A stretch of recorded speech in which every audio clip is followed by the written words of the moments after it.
What's up, gente? It's me, JALISCO-SAID-IT, with another video. Before we start, please don't forget to hit the like, share, and subscribe. And here we go. TJ Chronicles, like I've done told you. You know? Part 5. Yes, episode 5. And then we're going to keep on going. It's going to start getting a little bit crazy due to the fact that it was just not. Well, back then I was a little bit too uh, J-Caddish, where I didn't give a damn what was going on, but at the same time I was always learning about something. But it was crazy. TJ was another animal. But I'm gonna tell you guys how. Okay, we used to get deported 1 or 2 o'clock in the morning, a.m., midnight. It wasn't like right now that they give you a phone call, a sack lunch, and they fingerprint you to see that you landed in Mexico. Uh, the county or INS will throw you out either in a white van or kind of like the Great Goose, you know, and they will drop you off right there by the Mexican consul. If you guys know back then, the revolving door that was right there by the border of the San Isidro port of entry. Uh, it was the Mexican consul was right outside that door. Excuse me. Anyhow, so this is a story that from me being right there. I've already done told you I used to kick it with the homies from 18, and I used to kick it with every homie from all over California. But little by little, I'm gonna tell you guys stories about everything that I went through. So I'm over here. It's probably like 1 p.m. or 2 in the afternoon, and I'm walking right there by the port of entry just to see if I was, if it was clear, just to check out the scene. And then I was right there by myself. And then I ended up bumping to two brothers that came out of YA, and they got deported. And I knew them from one of the camps that I was in when I was young. So I seen them and we fucking clicked up. Like, what's up, fool? Fuck, dog. No, what happened? No, I just got deported. I said I just came from the county. I just came from right there from downtown LA.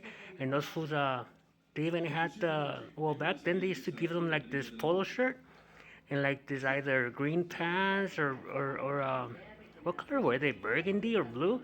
I don't remember, to be honest. But they used to pour over with the white polo shirt and some regular pants like from camping stuff.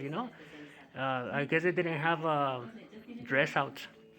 But anyhow, we clicked up. We say what's up. So what are you gonna do now? Where are you guys staying at? Well, I'm staying right here by this. Uh, I had a Momo, but those fools were staying at this construction site, and they had this like inside the construction site they had like a little tool shed. But it was all right, to pretty much live right there, especially in TJ back then. Having somewhere to lay your head at night was just a big plus.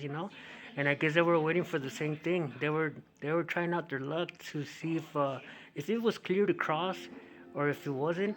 But anyhow, so we started kicking it. We had a few beers and shit like that, and we kicked it and we talked about good old times.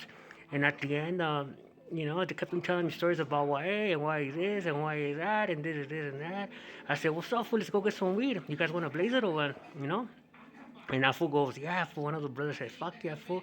I said, "Hey, fool, but it's crazy the where we're gonna go. We're gonna go pick it up. Don't even trip, fool. Why this, why that, and this and that." Anyhow, so I said, "Fuck it," and even he volunteered to take the weed and put it under in the inside of his shoe. He's like, "Hey, fool, I'll carry it, fool. I'm not even tripping, fool, and why this and why that. I said, "I don't give a fuck. Well, if that's what you want to do, fool, I'm not asking you. I'm just, let's go. You guys wait for me because it was ghetto where we were gonna go. But we had to go through a revolution through those back streets right there of Coahuila, you know, right there by the border. We were over there by Libertad, and then we walked all the way to over there by Coahuila on the other side, of the Via Rápida of the freeway. So we're walking, and we get to where we're going, and those fools, you should have seen their face, man. They were like, "What the fuck?" Because all the little houses were made out of plywoods, dirty ass plywood, dirty everything, like signs of Pepsi and shit like that, Coca-Cola and all that, signs of fucking beers. I guess that was the door. So we go and get it, and then he looks at me, and then I'm all fearful, because I wanted to see what's up. And that was like, okay, fuck it. He was talking about all that white shit. Anyhow, so we get back, so we start walking back, and then we're walking towards Coahuila on the other side of Revolution. Not on Revolution, not on the strip, on the other street, not towards San Isidro Port of Entry, but on the other side. So Revolution's in between, and San Isidro Port of Entry is on the other side, and we're walking on the ghetto side.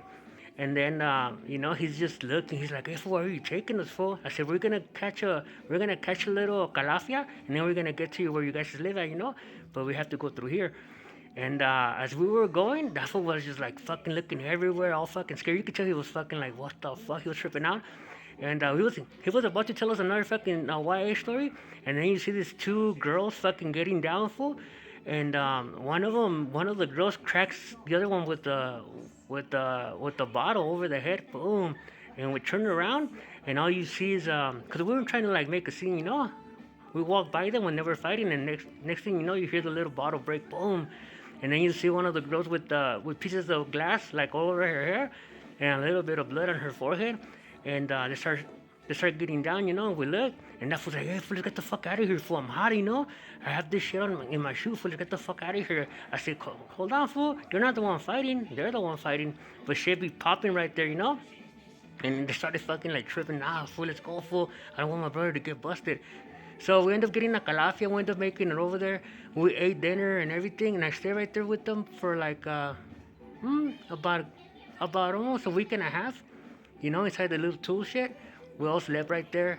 They had a big ass they didn't have a big bed. They had like newspaper things lined up, and they had a big plywood thing, and a colchoneta, like a sleeping bag. And yeah, we all slept right there, all three of us, on this big ass fucking plywood thing. But yeah, it was crazy. But anyhow, people, thank you for listening to some crazy ass stories. And little by little, we're gonna keep on talking about things that I went through. Those were the YA homies that were super fucking YA. And yeah, anyhow, thank you so much. Don't forget to hit the like, share, and subscribe. Jalisco said it. Let's go one day at a time, baby. Done told you.